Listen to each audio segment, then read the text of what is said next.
So we're going to tie a tarpon toad today. I am starting with a Gamakatsu SL12S short shank in a 1/0. We use Chartreuse thread. We're going to do Chartreuse and yellow toad, kind of a popular color combo.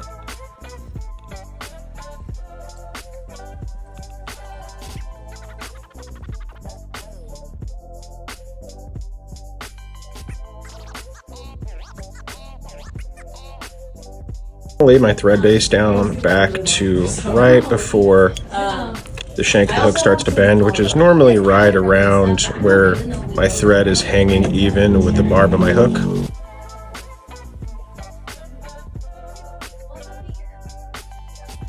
Now, to keep my Marabou from fouling, I'm going to use a post. So I'm just going to take a section of 50-pound fluorocarbon here. I'm just going to cut off a piece. Now, I like to use a pair of pliers whenever I'm doing this to flatten down the end. Just pinch it down, and it flattens the end of your fluorocarbon and adds a little bit of texture, which helps your tie-in.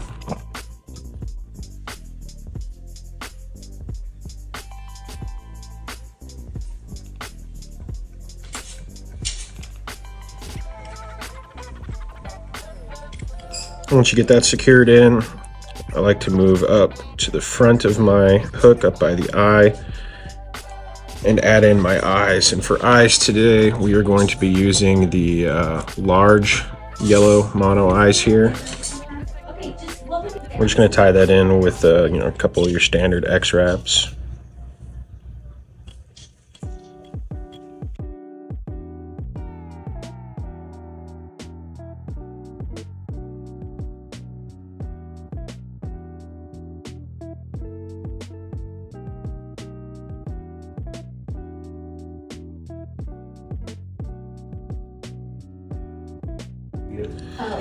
All right, so next up is going to be your Marabou.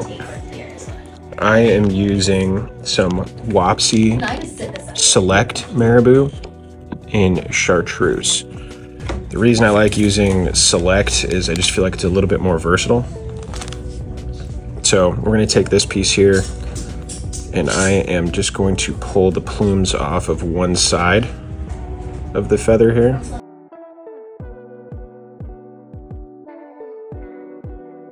As I do that, I'm going to roll it down to keep them all in a bunch.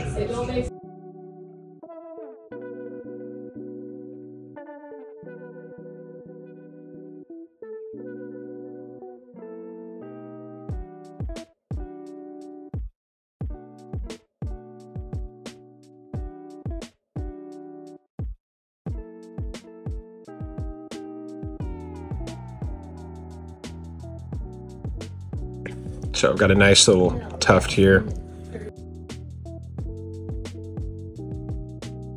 And actually, before I tie this in, I'm getting ahead of myself really quick. I'm going to cut off some of this so I have a shorter post there.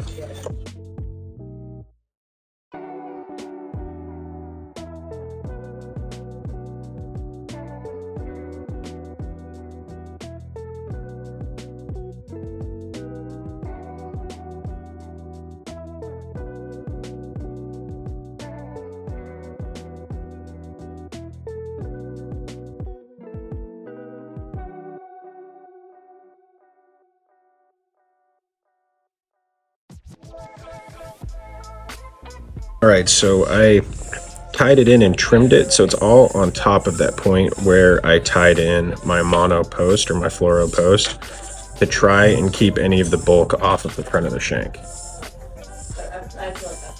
So now I'm going to take that post and that Marabou in a bundle here, and I'm going to wrap my thread around just those.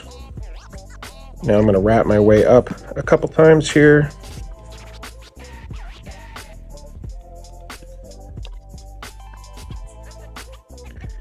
And what that does is that takes all of it, wraps it around that section of fluoro, and keeps it from fouling.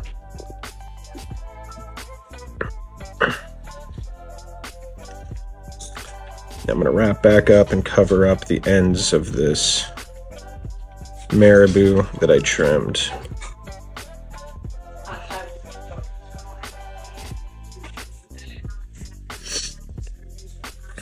All right, so now I'm going to take a piece of yellow crosscut rabbit strips and pull off a section here, and I'll show you the packaging. All right, so this is it. All right, so you want your fur to be going back towards the hook, so I'm going to take that end. That'll be the end that I tie in. I'm going to clean it up a little bit just so I have a nice point to tie in and to start with. Now I'm going to tie that in right in front of that Marabou right there.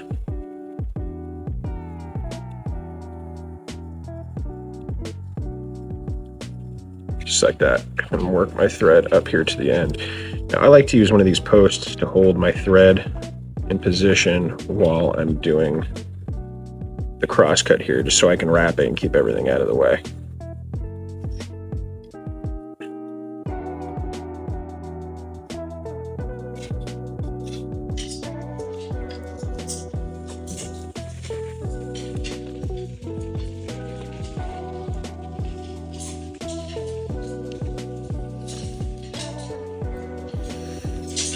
All right, and now I will wrap this right up to where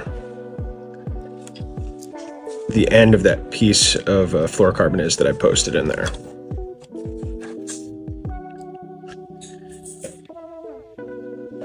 And I'll back wrap my thread, or unwrap my thread back to where it is, and I'll tie that in.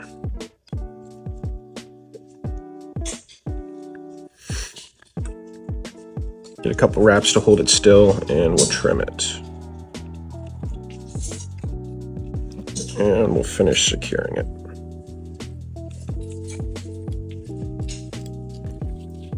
So next is the body of the toad. So this is some thread, or some yarn, sorry, that we get sent from Dave Skok that we carry here at the shop. This is it in Chartreuse. It's the vintage sparkle yarn, fluorescent Chartreuse. You can use a lot of different things for the body here. I know a lot of people use EP fibers. You can use polypropylene yarn. I like to use this yarn. It just happens to be my favorite. I pulled a section out here already.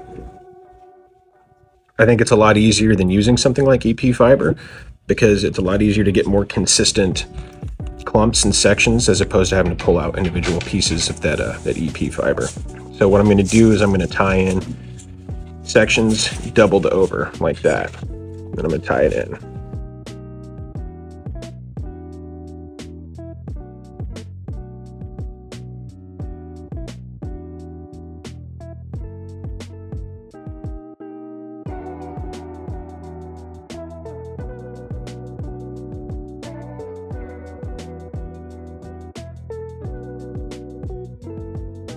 So I do 2 wraps in one direction and 2 wraps in the other, and I keep it loose. And then I pull my yarn back and forth, and that makes sure that it stacks all those wraps right in the middle. And then I pull it back to get it into the position where I want it to be. Once I have it where I want it to be, make sure you don't pull too tight now, or it's going to make your section of yarn tie in crooked. So keep it there. Do a loose wrap and then tighten it up as you wrap back towards those X wraps. And that's going to add tension and tighten those wraps, and it's going to keep everything really nice and straight and even for you.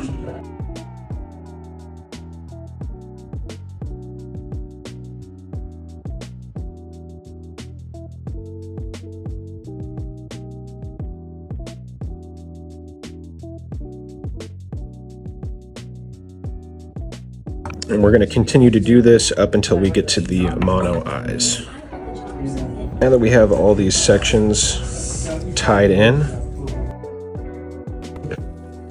I'm going to whip finish it. I like to whip finish it whenever I'm doing these toads behind my mono eyes because it keeps any thread from clogging up the eye of my hook. So I'm just going to go ahead and pull all of this back and then whip finish right behind the eyes here.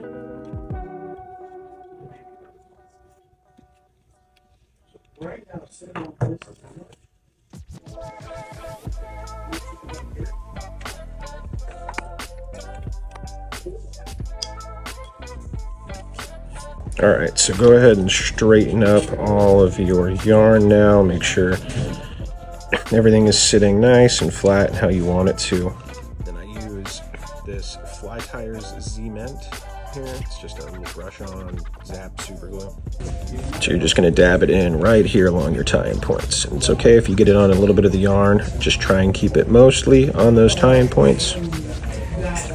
Same thing, you flip it, and you're going to want to do it just along the bottom here to secure your X wraps on all those individual fibers and your whip finish. Now, lick your thumb and then press down on top of that. That's going to keep your thumb from actually sticking to the fly, and that's going to help push all of that glue down into the fibers and really secure it to the shank of the hook. After that, you can cut any of these loops here. You don't really have to, it's just something that I do to make everything line up nicely. And you have to pull these yarn up away from your crosscut rabbit, so you don't cut your crosscut rabbit when you're trimming your bunny. You can wet your fingers a little bit and then pull back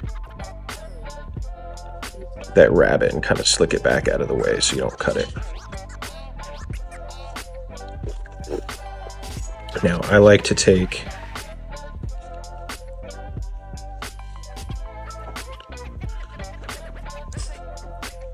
my thumb and pinch it down like this, and then line the scissors up even with the shank of the hook, and then cut it just past the outside of those mono eyes.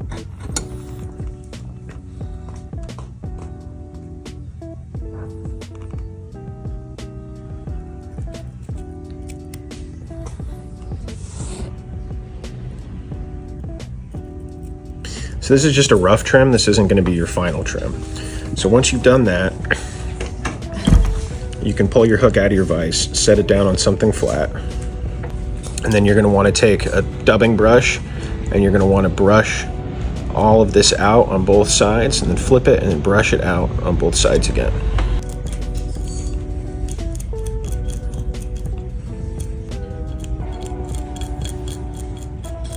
All right, once you brush it out, it's going to look somewhat similar to that.